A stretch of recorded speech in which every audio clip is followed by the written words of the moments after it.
we have discussed about photoelectric effect and black body radiation, and in this video we are going to discuss about Bohr's atomic model and more precisely Bohr's radius and the numericals on Bohr's radius.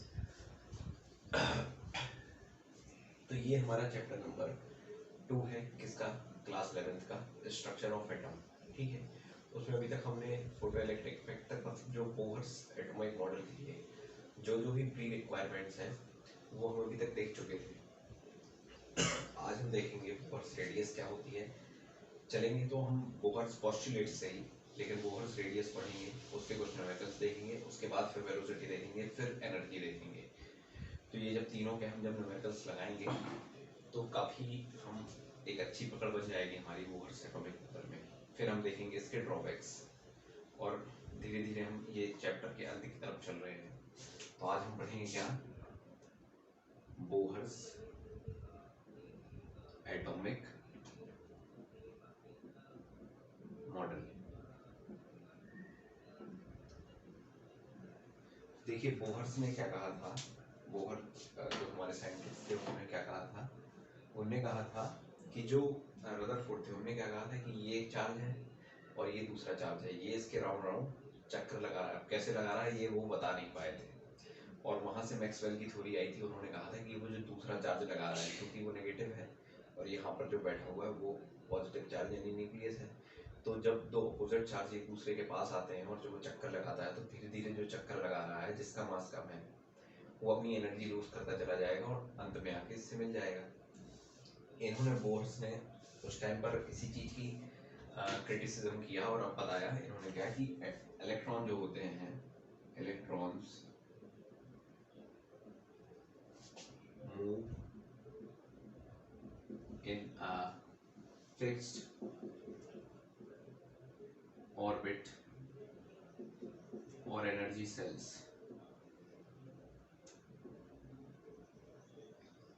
कहने का मतलब इनका ये था कि जैसे ये एक एटम है, ठीक है, ये उसका न्यूक्लियस है, तो अब इसके राउंड में जो इलेक्ट्रॉन घूम रहा है वो ऐसा घूमेगा। ये यही हम 9वीं कक्षा में भी पढ़ कर आए हैं बोहर्स एटॉमिक मॉडल में। ये ऐसे करते हुए 7 सेल्स रहती हैं।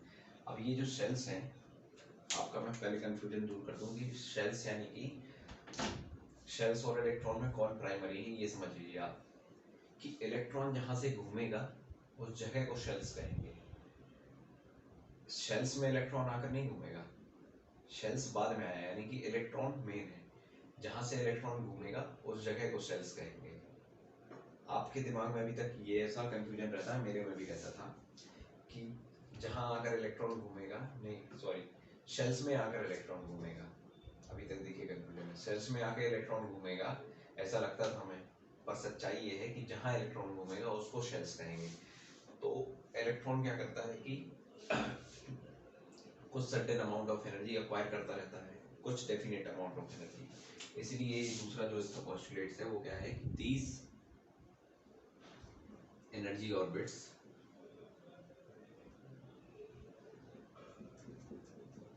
जिनको हमने शेल्स भी कहा, आर डिस्क्रीट यानी कि डिसकंटिन्यूअस, यानी कि उनके अनुसार जो रदरफोर्ड थे उनके अनुसार क्या हो रहा था कि इलेक्ट्रॉन कंटिन्यूअस मूव करता जा रहा था, ऐसा ऐसा ऐसा ऐसा ऐसा। इनके अनुसार क्या है कि ये देखिए गैप्स दिख रहे हैं आपको, इनको हम एनर्जी गैप्स कहेंगे। तो ये जो एनर्जी गैप्स हैं ये यही चीज़ हमको डेमोन्स्ट्रेट कर रहे हैं कि जो एनर्जी शेल्स हैं यानी कि जो एनर्जी ऑर्बिट्स यानी कि जो शेल्स हैं उनके बीच में एनर्जी का गैप है। तो इलेक्ट्रॉन या तो इलेक्ट्रॉन के पास यदि इतनी एनर्जी हुई यहाँ घूमने के लिए तो यहाँ घूमेगा, उसको हमने कुछ एनर्जी दी, यदि वो एनर्जी यहाँ तक पहुँचने के लिए, वो यहाँ घूम रहा है, मान लीजिए यहाँ घूम रहा है, यदि जो हमने इसको एनर्जी दी इलेक्ट्रोमैग्नेटिक रेडिएशन के तौर पर, यदि वो एनर्जी यहाँ तक पहुँचने के योग्य नहीं है, यानी कि इलेक्ट्रॉन को वो एनर्जी पाकर यहाँ और ऐसे 7 सेल्स में नहीं पहुँच पाएगा यदि, तो वो इलेक्ट्रॉन उस एनर्जी को लेगा ही नहीं। यानी कि इलेक्ट्रॉन वही एनर्जी लेता है जिससे वो क्या करे, अपने जो ऊपर वाली एनर्जी शेल्स है वहाँ पर जा सके। एनर्जी सेल्स यानी कि वो कुछ निश्चित यानी कि वो certain amount of energy he absorb करता है। क्यों करता है? क्योंकि वो एक्साइट होना चाहता है। एक्साइट होना क्या कहलाता है कि जिस शेल्स में, जिस ऑर्बिट में आप घूम रहे हैं उसके और ऊपर आप ट्रेवल करने लगे। और ऊपर कब? कुछ सर्टेन गैप रहेगा उसके बीच में। सर्टेन गैप हर एटम के लिए रहेगा, हर एटम के लिए रहेगा वो सर्टेन गैप। तो इलेक्ट्रॉन वो एनर्जी लेगा और ऊपर चढ़ जाएगा। अब जब वो ऊपर चढ़ जाएगा तो हो सकता है वो या तो ऊपर चढ़ा रहे या 10⁻⁻⁸ सेकेंड में लौट कर आ जाए। जब लौट कर आएगा तो वही एनर्जी जो इसने ली है वो छोड़ देगा, जो हमने इमिशन स्पेक्ट्रम में पढ़ा था। जब वो एनर्जी छोड़ देगा तो हम इमिशन स्पेक्ट्रम देखेंगे और उस पोजीशन को हम क्या कहेंगे? डी एक्साइटेशन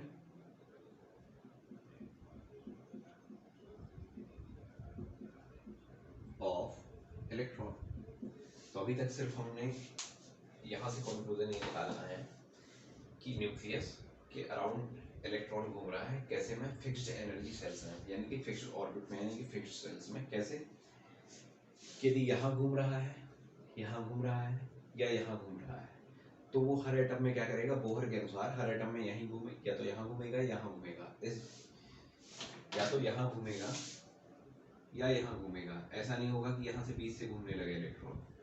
कहते भाई कि इतनी एनर्जी मिली है तो यहाँ से घूमने लगूँ या यहाँ से घूमने लगूँ।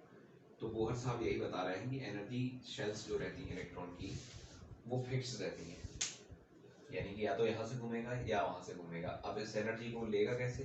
कि जो हम इलेक्ट्रोमैग्नेटिक रेडिएशन देंगे, यदि वो इलेक्ट्रोमैग्नेटिक रेडिएशन उसकी रिक्वायरमेंट को पूरा कर रही है। कैसे पूरा कर रही है? कि उसकी वैल्यू, जो एनर्जी हम दे रहे हैं उनमें कई वेवलेंथ होंगी। जैसे व्हाइट लाइट में 7 अलग टाइप की वेवलेंथ रहती है, मिक्स रहता है।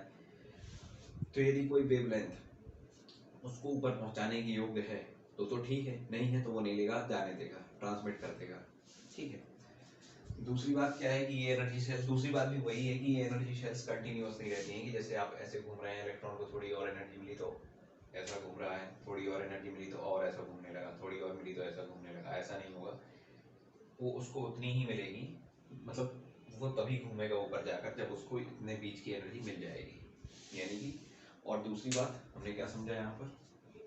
जो एनर्जी शेल्स है ये इलेक्ट्रॉन पर निर्भर करता है। कैसे इलेक्ट्रॉन पर निर्भर करता है?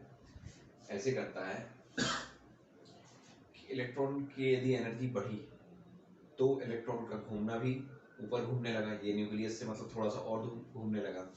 क्या है, आप समझिए कि न्यूक्लियस को, मान लीजिए कि न्यूक्लियस ने इलेक्ट्रॉन को उधार दे रखा है। तो जितना ज़्यादा उधार दे रखा है, बहुत ज़्यादा उधार दे रखा है, तो अपना होल्ड बनाए हुए वो न्यूक्लियस पर, इलेक्ट्रॉन पर।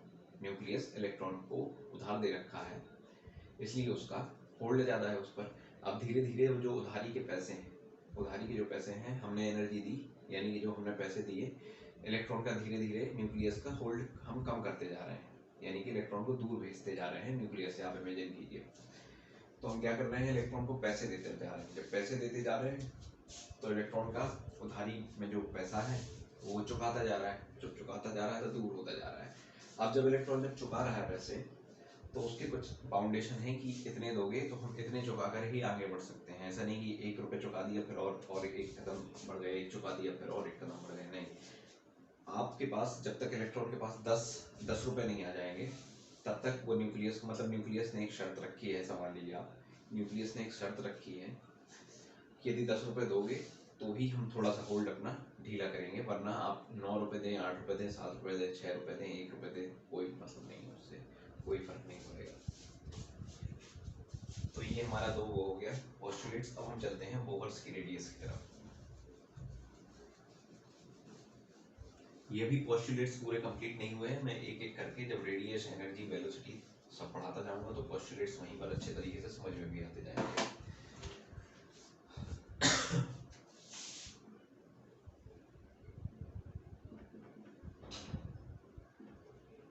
देखिए, अब जैसे हम ऐसे सीधे सीधे चल रहे हैं, हमारे पास मास है, जब हम चल रहे हैं तो हमारे पास वेलोसिटी भी होगी।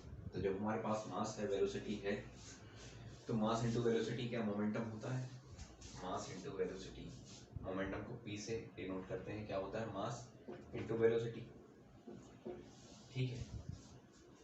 जब मास इंटू वेलोसिटी होता है, मोमेंटम इक्वल्स टू, तो जब हम मान लीजिए कि एक चौराहे के राउंड अबाउट, जो चौराहा जिसको हम राउंड अबाउट कहते हैं, उसके रिस्पेक्ट में हम यदि अपना मोशन करने लगे, भाई मोमेंटम क्या होता है, जो मोशन कर रहे हैं, मोशन की जो जान है, जान ऑफ मोशन, यानी कि मोशन में, गति में कितनी जान है, उसको हम कहेंगे मोमेंटम। तो वो जो मोमेंटम है मास इनटू वेलोसिटी, यदि वो किसी सर्कल के रिस्पेक्ट में होगा, सर्कुलर मोशन में होगा, तो उसको हम क्या कहेंगे, एंगुलर मोमेंटम।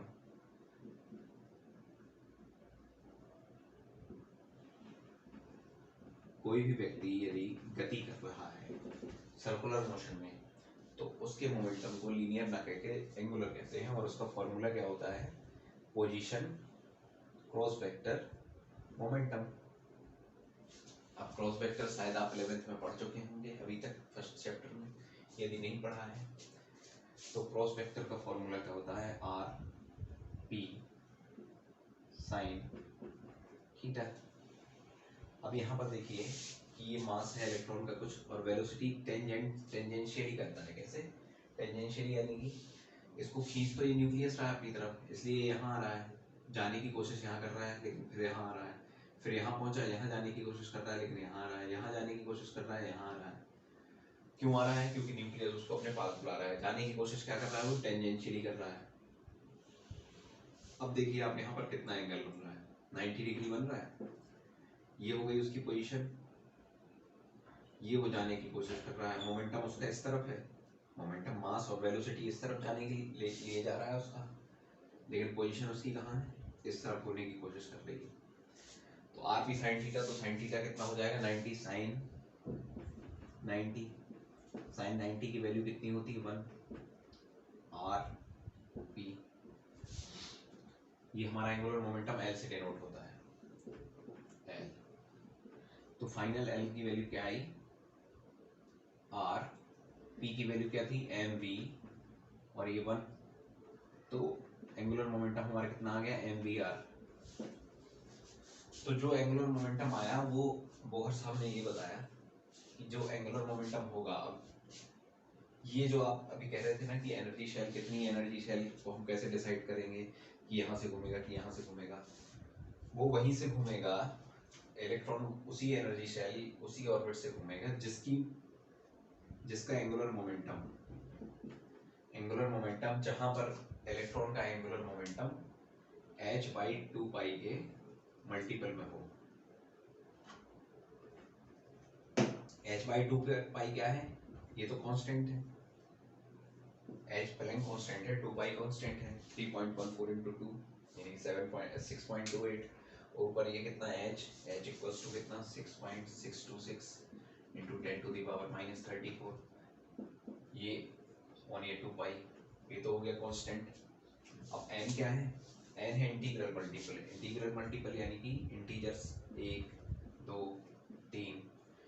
तो जब इलेक्ट्रॉन घूम रहा है, कहाँ, सर्कल में घूम रहा है, उसका एंगुलर मोमेंटम कैसे निकालेंगे, पोजीशन और मोमेंटम का क्रॉस मल्टीप्लिकेशन करके, क्रॉस वेक्टर करके हमने माना, तो कितना आया, sin 90 0 हो गया, तो एम वी आर।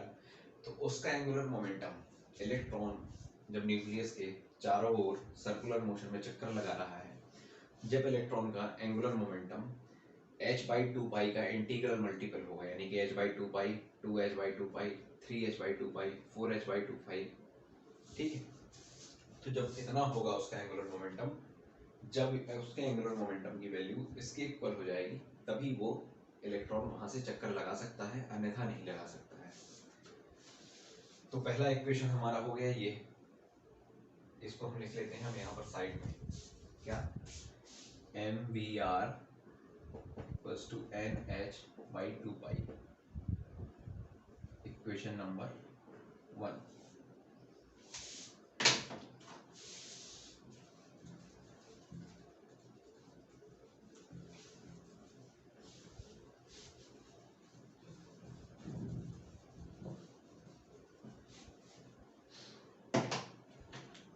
जो बोहर का एक और पोस्टुलेट है, उन्होंने कहा कि देखिए ये है हमारा एटम, ये है न्यूक्लियस में पॉजिटिव चार्ज, ये घूम रहा है इलेक्ट्रॉन।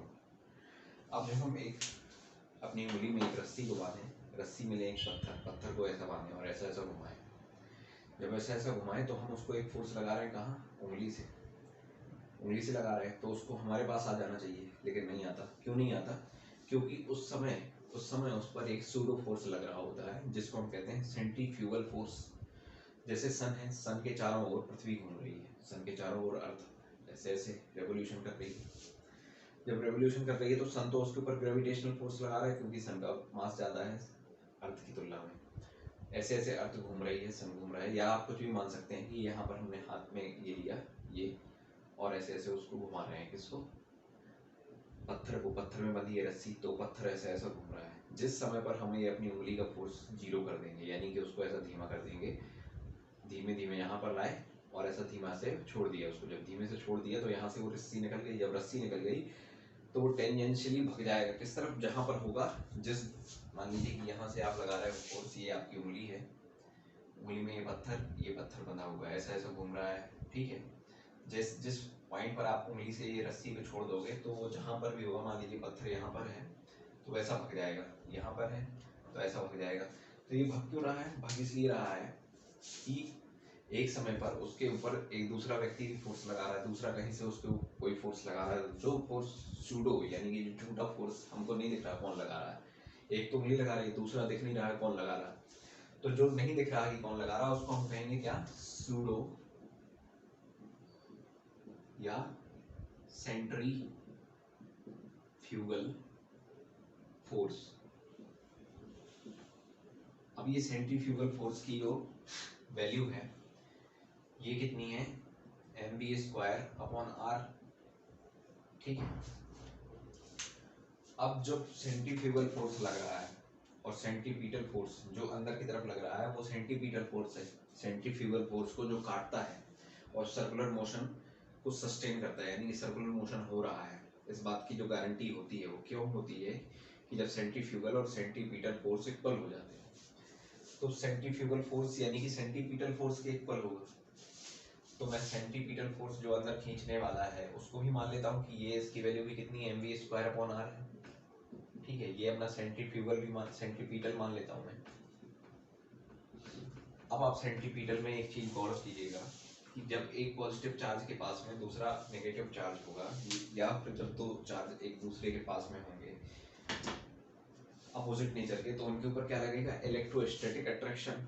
इलेक्ट्रोस्टैटिक अट्रैक्शन क्या है? कि जब दो डिफरेंट चार्जेस, इलेक्ट्रोस्टैटिक अट्रैक्शन या रिपल्सन भी लग सकता है। तो अभी लेकिन अट्रैक्शन की हम बात कर रहे हैं कि एक नेगेटिव है, इलेक्ट्रॉन नेगेटिव है, न्यूक्लियस के पास पॉजिटिव है, न्यूक्लियस के पास पॉजिटिव है, इसके पास नेगेटिव है, ये ऐसे ऐसे घूम रहा है।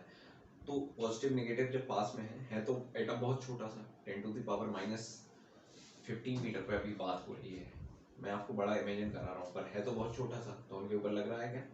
इलेक्ट्रोस्टैटिक अट्रैक्शन, यानी कि दो चार्ज एक दूसरे के ऊपर अट्रैक्टिव फोर्स लगा रहे हैं। तो जब वो अट्रैक्टिव फोर्स लगा रहे हैं तो उनकी वैल्यू क्या होती है? हम 9th में भी पढ़ते रहे हैं, नहीं पढ़ते रहे हैं। तो जो हमारा इलेक्ट्रोस्टैटिक अट्रैक्शन होता है वो क्या होता है? 1/4πε0, या इसको हम k भी कह देते हैं। ये कांस्टेंट होता है, क्यों? क्योंकि ये डायरेक्टली प्रोपोर्शनल होता है। जो इलेक्ट्रोस्टैटिक फोर्स होता है वो किसके? Product of the charges upon distance between them, ठीक है। डिस्टेंस क्या हो गई हमारी? r, यहाँ पर r है ना डिस्टेंस, ये रेडियस भी है, और डिस्टेंस का मतलब यदि ये ऐसा होता है, ये ऐसा होता है, एक पॉजिटिव यहाँ होता है, एक नेगेटिव यहाँ होता है, तो उनके बीच की डिस्टेंस को भी r कहते हैं, लेकिन यहाँ पर क्या है? ये रेडियस के तौर पर r है। ये हो गया हमारा कांस्टेंट, और ये दो हमारे चार्जेस हो गए। चार्जेस में से एक की वैल्यू क्या है? इसको मैं लिख देता हूँ 1/4πε0 अपॉन r²। एक है, देखिए इलेक्ट्रॉन एक है, यहाँ पर कितने प्रोटॉन है हमें नहीं पता, लेकिन जितने प्रोटॉन है हम एटॉमिक नंबर में पढ़ चुके हैं। एटॉमिक नंबर को क्या कहते हैं? एटॉमिक नंबर को कहते हैं, हम डिनोट करते हैं Z से, और उसकी मीनिंग क्या आती है? Number of proton in an atom. अब एटम के अंदर प्रोटॉन न्यूक्लियस के अंदर ही रहते हैं, यानी कि यहाँ पर ही होंगे पूरे प्रोटॉन। तो जितने प्रोटॉन होंगे, और चूंकि प्रोटॉन और इलेक्ट्रॉन का चार्ज की वैल्यू सेम रहती है, तो प्रोटॉन, नंबर ऑफ प्रोटॉन हो गए Z, और उनके चार्ज की वैल्यू इलेक्ट्रॉन के बराबर। तो टोटल चार्जेस ऑन प्रोटॉन कितना होगा? यानी कि एक इलेक्ट्रॉन की जितनी चार्ज की वैल्यू उसका मल्टीप्लिकेशन किससे, कितने नंबर ऑफ प्रोटॉन है, Ze, इलेक्ट्रॉन का चार्ज E और नंबर ऑफ प्रोटॉन्स Z, तो number into charges on them, तो टोटल चार्जेस आ जाएगा इससे Ze। तो ये हो गया चार्ज किसका, प्रोटॉन का, और इलेक्ट्रॉन का तो E है ही, तो यहाँ पर मैं Ze इंटू E लिख सकता हूँ। अब आगे बढ़ते हैं, 1/4 pi epsilon not Ze square upon R square, E से E का मल्टीप्लिकेशन हो गया। ये हमारा यहाँ पर सामने क्या है, सेंटीमीटर फोर्स। अब देखिए सेंटीमीटर फोर्स क्या था, जो अंदर की तरफ इसको खींच रहा था। अब वही इक्वल किसके है, इलेक्ट्रोस्टैटिक अट्रैक्शन के। क्यों, क्योंकि पॉजिटिव नेगेटिव को खींच रहा है, ये इलेक्ट्रोस्टैटिक हो गया। और पॉजिटिव नेगेटिव को हमें दिख रहा है कि बाहर से सूडो जो लग रहा है उसकी वैल्यू तो mv स्क्वायर अपॉन r है, लेकिन उसके इक्वल में जो सर्कुलर मोशन को सस्टेन कर रहा है वो सेंटीमीटर फोर्स है। वो किस कारण से लग रहा है, न्यूक्लियस लगा रहा है इलेक्ट्रॉन के ऊपर, तो वो कौन सा फोर्स हो गया, सेंटीमीटर फोर्स। और वही इक्वल है किसके, इलेक्ट्रोस्टैटिक अट्रैक्शन के। तो इसको हम कैसे लिख सकते हैं, mv स्क्वायर अपॉन r, यानी कि सेंटीमीटर फोर्स इलेक्ट्रोस्टैटिक अट्रैक्शन के इक्वल है। ये हो गया हमारा सेकंड इक्वेशन। अब आपका ये इक्वेशन है, दो इक्वेशन आ गए।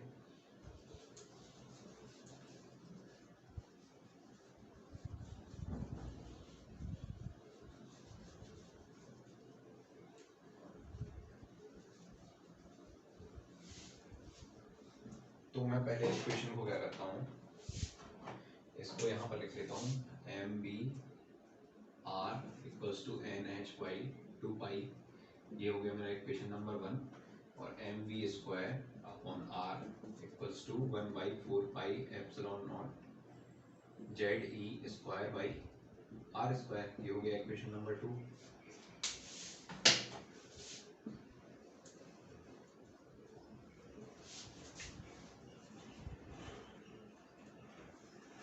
अब जब हम इसको पहले इक्वेशन के पूरे का स्क्वायर यदि कर दें तो क्या आएगा, स्क्वायर कर रहा हूँ मैं इसका पूरे का, तो M square B square R square equals to N square H square upon 4 pi square. क्यों, क्योंकि 2 इंटू 2 पाई का स्क्वायर 4 पाई स्क्वायर। अब हम बी स्क्वायर को यहीं रहने देते हैं, क्योंकि वी स्क्वायर यहाँ है ना, तो हमें ये वाला एक्सप्रेशन लेकर आना है। वी स्क्वायर को यहीं रहने देते हैं और N square H square upon 4 pi square M square R square, ठीक है। ये हो गया हमारा इक्वेशन नंबर 3। अब इक्वेशन नंबर 3 में 3 से वी स्क्वायर की वैल्यू हम इक्वेशन नंबर 2 पर रख देते हैं। कैसे, M upon R equals to V square की वैल्यू कितनी है, N square H square upon 4 pi square M square R square. M से एम कैंसिल, एम से एम स्क्वायर का एक एम कैंसिल, इक्वल्स टू क्या है हमारा 1/4 पाई एप्सिलॉन नॉट जेड ई स्क्वायर अपॉन आर स्क्वायर। अब यहाँ कितने आ रहे हैं, एक दो इससे काट दिए, ठीक है, एक एम से एम यहाँ चला गया। अब फाइनल हम जो अपना एक्सप्रेशन बनाएंगे वो क्या बनाएंगे कि आर को ले जाते हैं उस तरफ, और इस सारे को लेकर आ जाते हैं इस तरफ। क्या है हमारा N square H square, sorry ये उस तरफ गया है, उनको लेकर आ जाता हूँ मैं इस तरफ। 4 पाई एप्सिलॉन नॉट ऊपर आ जाएगा क्योंकि यहाँ नीचे था, आर स्क्वायर कैंसिल हो गया अपॉन जेड ई स्क्वायर, ठीक है, ये उल्टा हो गया ना। अब यहाँ क्या था, यहाँ था हमारा N square H square upon 4 pi square M बराबर में आर, क्योंकि आर उस तरफ चला गया। अब 4 से 4 कैंसिल, पाई से पाई स्क्वायर का एक पाई कैंसिल। अब फाइनल हमारा आर का जो बना एक्सप्रेशन वो क्या बना, epsilon naught n square H square upon Z ई स्क्वायर एम पाई, जेड ई स्क्वायर एम पाई। अब देखिए आप इनमें से क्या क्या कांस्टेंट है, एप्सिलॉन नॉट कांस्टेंट है, एच स्क्वायर कांस्टेंट है, एन स्क्वायर कांस्टेंट नहीं है। एन क्या है? शेल का नंबर। एन क्या है? शेल का नंबर। अब जेड स्क्वायर, जेड भी कांस्टेंट नहीं है क्योंकि अलग अलग वो हो सकता है उसका। प्रोटॉन कितने हैं? प्रोटॉन सबके सब एटम्स के अलग अलग हो सकते हैं ना, हाइड्रोजन का अलग, लिथियम का अलग, बेरिलियम का अलग, सबके अलग अलग हो सकते हैं। एम इलेक्ट्रॉन का मास है, ये तो कांस्टेंट है। पाई ये भी कांस्टेंट है। ई स्क्वायर इलेक्ट्रॉन के ऊपर चार्ज, उसका स्क्वायर, ये भी कांस्टेंट है। तो ये हो गया हमारा पूरा कांस्टेंट और ये हो गया हमारा वेरिएबल। अब इसको, इसकी जब हम पूरे की वैल्यू रखेंगे, इस पूरे कांस्टेंट को जब हम सॉल्व करेंगे तो फाइनल क्या आएगा? 0.529 into N square by Z angstrom. यही फॉर्मूला है हमारा बोहर के रेडियस का। जो बोहर रेडियस है उसका मेन फॉर्मूला यही है, उसका डेरिवेशन भी यही है, 0.529 into N square by Z angstrom. ये हो गया हमारा बोहर रेडियस का डेरिवेशन। अब हम चलते हैं बोहर रेडियस की। आपका बोहर रेडियस के डेरिवेशन में यहीं तक आएगा, इसके आगे नहीं आएगा। अब बोहर रेडियस के जो न्यूमेरिकल्स हैं उसमें चलते हैं।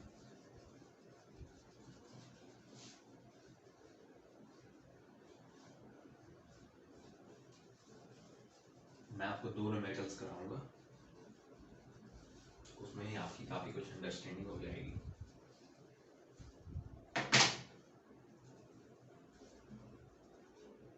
तो हमारा फाइनल फॉर्मूला हम लिख लेते हैं, क्या आया? रेडियस का R N, radius Bohr radius को क्या कहेंगे हम? 0.529 into N square by Z angstrom, जहां पर एन क्या है? शेल। शेल क्या कि कितनी दूरी पर इलेक्ट्रॉन भाग रहा है न्यूक्लियस से। जेड क्या है? नंबर ऑफ प्रोटॉन, यानी कि उसका एटॉमिक नंबर। तो पहला क्वेश्चन हम देखते हैं, कैलकुलेट द बोहर्स रेडियस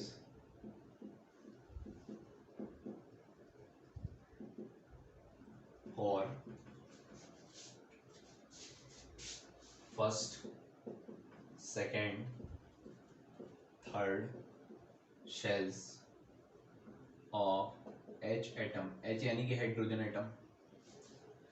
अब यही आपका जो मैं पहले बता रहा था, बार बार कंफ्यूजन क्लियर करने की कोशिश, अब ये न्यूमेरिकल में और अच्छे से हो जाएगी। अभी तक हमारे दिमाग में क्या चलता है कि हाइड्रोजन के पास सिर्फ एक शेल होता है, वहीं पर उसका एक इलेक्ट्रॉन, क्योंकि उसके पास एक इलेक्ट्रॉन एक प्रोटॉन होता है, वहीं पर वो घूमता रहता है।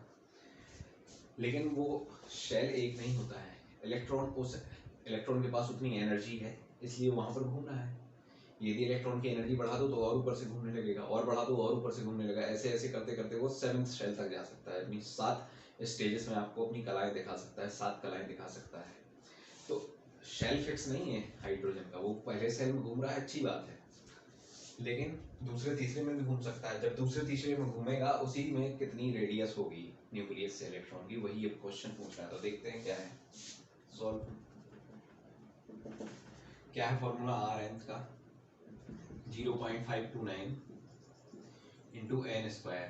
तो एन हमारा क्या है? 1 2 3, तो 1 का स्क्वायर, और इसका एटॉमिक नंबर कितना होता है हाइड्रोजन का? 1 एंगस्ट्रॉम। तो पहले के हमारा कितना आ गया? 0.529 एंगस्ट्रॉम। ये हो गया हमारा क्या? पहले शेल का, यानी कि आर फर्स्ट। अब आर सेकेंड का क्या है? 0.529, एन की जगह क्या? शेल नंबर, तो 2 का स्क्वायर अपॉन एटॉमिक नंबर तो एक ही होगा एंगस्ट्रॉम। कितना आएगा यहाँ पर? 0.529 इंटू 4, कितना हो गया? 4 इंटू 9 6, 36, 3 4 दूनी 8 11, 1 4 5 20 21, 2.116 एंगस्ट्रॉम। तीसरे का हम क्या लेकर आएंगे? R third, 0.529 N square by Z 0.529। अब यहाँ पर एन क्या है? 3 है, तो 3 का स्क्वायर बटे जेड यानी कि बटे 1। क्यों? क्योंकि जेड उसका एक ही रहेगा हमेशा। हाइड्रोजन एटम यानी हाइड्रोजन के पास जितने प्रोटॉन हैं वो तो सेम ही रहेंगे। तो यहाँ कितना हो जाएगा? 0.529 इंटू 9 और 81, 2 18 26 2 45 4.6 761 एंगस्ट्रॉम। ये आते हैं हमारे इस टाइप के क्वेश्चन कि आपको अलग अलग एटम दे दिया जाएगा, आपको हाइड्रोजन या हाइड्रोजन जैसे एटम्स ही दिए जाएंगे।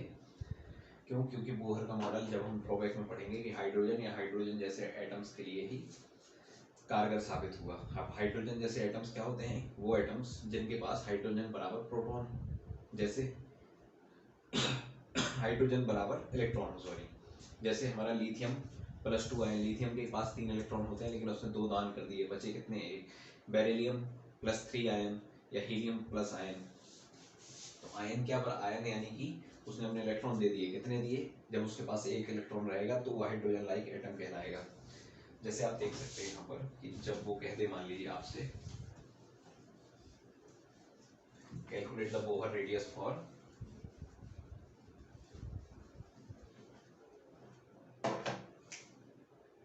Li+2 आयन, ये भी हाइड्रोजन लाइक एटम है, तो इसका क्या होगा? फर्स्ट शेल मान लीजिए, फर्स्ट शेल R फर्स्ट, क्या होगा इसमें? 0.529। अब इसका n स्क्वायर क्या है? फर्स्ट शेल तो n² बराबर 1 का स्क्वायर। अब z इसका कितना है? z Li का कितना होता है? 3, एटॉमिक नंबर होता है 3, तो कितना हुआ? 0.529 बटे 1 का स्क्वायर यानी कि 1 बटे 3 कर दिया हमने, 0.143 एंगस्ट्रॉम। ये आया हमारा लिथियम +2 आयन के पहले शेल में यदि इलेक्ट्रॉन घूम रहा है लिथियम +2 आयन में पहले शेल में, क्यों? क्योंकि उसके पास एक ही इलेक्ट्रॉन पहले शेल में यदि घूम रहा है, उसकी रेडिएशन कितनी है न्यूक्लियस से? इतनी है भैया। अब इसमें एक प्रकार का न्यूमेरिकल और आता है, देखते हैं वो कैसा आता है। अभी हमने दो मतलब स्टैंडर्ड न्यूमेरिकल ही देख रहे हैं जो आता है। अब इसका एक प्रकार का न्यूमेरिकल जो और आता है वो ऐसा आता है कि which of the following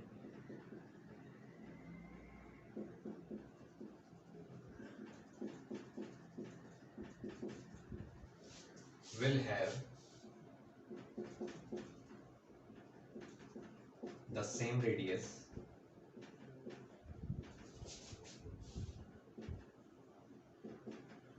as of first shell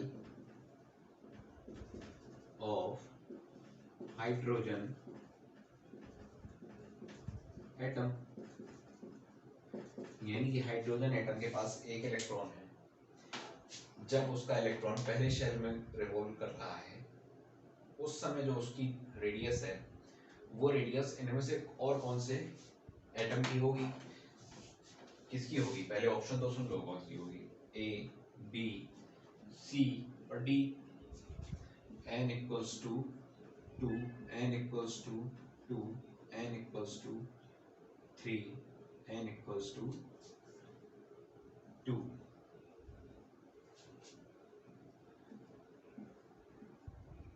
Li beryllium, helium, ठीक है। लिथियम एटम के दूसरे सेल में, बेरिलियम एटम के दूसरे सेल में, हीलियम एटम के तीसरे सेल में या हीलियम एटम के चौथे सेल में, वो सॉरी दूसरे सेल में। देखते हैं, करते हैं इसको सॉल्व। तो पहले हाइड्रोजन एटम की रेडियस निकाल लेते हैं, क्या होगी? देखिए पहले शेल में radius of first shell in hydrogen atom कितनी होगी? 0.529 n स्क्वायर। n कितना है यहाँ पर? फर्स्ट सेल हाइड्रोजन का z कितना होता है? 1, तो n स्क्वायर यानी कि 1 का स्क्वायर अपॉन 1, 0.529, यहाँ पर 1 हो जाएगा इतना एंगस्ट्रॉम। क्यों? क्योंकि 1 डिवाइडेड बाई 1 इक्वल्स टू 1। ये है हमारे हाइड्रोजन एटम की शेल की रेडियस, पहले शेल में यदि इलेक्ट्रॉन घूम रहा है। अब इसमें से ये वैल्यू जिसमें आ जाएगी वही आंसर सही हो जाएगा। तो निकालते हैं एक एक करके। लिथियम का जेड कितना होता है? लिथियम के यहाँ पर मान लेते हैं 0.529, ये तो सब में सेम है, 0.529, 0.529 एंड 0.529।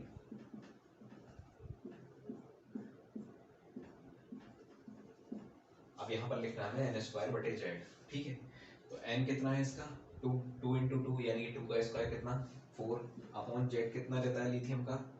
लिथियम के पास कितने प्रोटॉन रहते हैं? 3, 4/3 गलत है। इसका n स्क्वायर कितना? 2 × 2 यानी कि 2 का स्क्वायर 4। इसका z कितना रहता है? 4 यानी कि 4/4 = 1। ये तो सही है भाई इसके हिसाब से। इसके हाइड्रोजन की मिल रही है इसके एंगस्ट्रॉम में रेडियस। ये क्या है? 3 का स्क्वायर कितना? 9 बटे इसका हीलियम का कितना रहता है? एटॉमिक नंबर 2, 9/2 गलत है। ये n स्क्वायर यहाँ पर कितना? 4। हीलियम का एटॉमिक नंबर कितना रहता है? 2, 2 4/2 गलत है। तो हमारा आंसर है ये। तो ऐसे इस प्रकार के आंसर आपके पास क्वेश्चन आएंगे बोहर से रेडियस से संबंधित, और आपको ऐसे ऐसे सॉल्व करना है। हमने यहाँ पर बोहर रेडियस का डेरिवेशन भी देख लिया, 2 पोस्टुलेट्स भी देख लिए और स्टैंडर्ड न्यूमेरिकल भी देख लिया। इसके बाद जो अगला वीडियो आएगा उसमें हम देखेंगे बोहर रेडियस, बोहर वेलोसिटी की जो डेरिवेशन है और उससे संबंधित जो न्यूमेरिकल्स हैं। Thank you so much.